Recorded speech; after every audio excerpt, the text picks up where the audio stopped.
over pre-qualifying. I start with this because we're at a point now where we get the appointment. Now, what do? We have to stop getting listing appointments and dropping everything and running to people's house when we don't really know much about them or really understand what their motivation is. And that's the whole point of doing pre-qualifying. So why do we pre-qualify? As you can see on the page, we want to make sure we're meeting with a ready, willing, and able seller. And I will add one thing to it. Also, someone who's coachable. We want to meet with people who are coachable too. We also want to fully understand their motivation and their timeline for moving. And when I say motivation, you guys may not know this about me. I don't mean just, hey, I'm moving to California by September.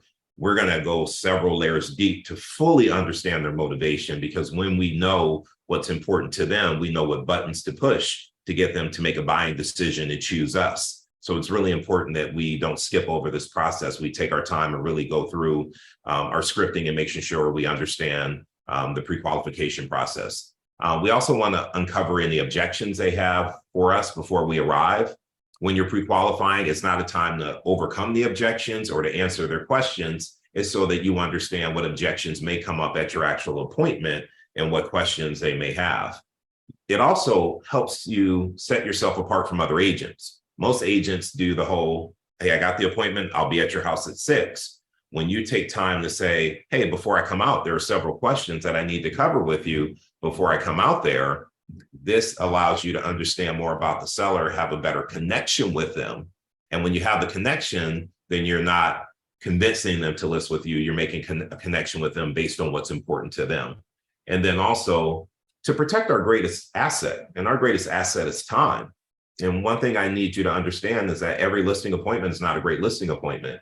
And if you get an appointment, but then going through the pre-qualification, you recognize that they're not really motivated, or maybe they're just using you to get a number so they can sell it as a for sale by owner, it's okay for you to cancel that appointment. And so this helps you protect your time. So you're making sure you're meeting with people who are really serious about hiring you and engaging you. You also want to understand their finances. You don't want to get blindsided and have someone who's upside down and having tons of issues. You want to know about that beforehand so you can be prepared and maybe bring someone in that's great on doing short sales or dealing with pre-foreclosure. You're not blindsided by that at the appointment. And then lastly, the reason why we pre-qualify, and to me, this is a huge one, to know if you have any competition. 82% of home sellers only interview one agent, but a lot of people interview multiple agents. And if you want to make sure you're increasing your opportunities of getting that listing, it's important for you to know not only who are they interviewing, so you can look at stats and come prepared. You want to find out things like, how do you win with them? How do you lose with them, so that you can create the opportunity to get the listing? I trust that makes sense.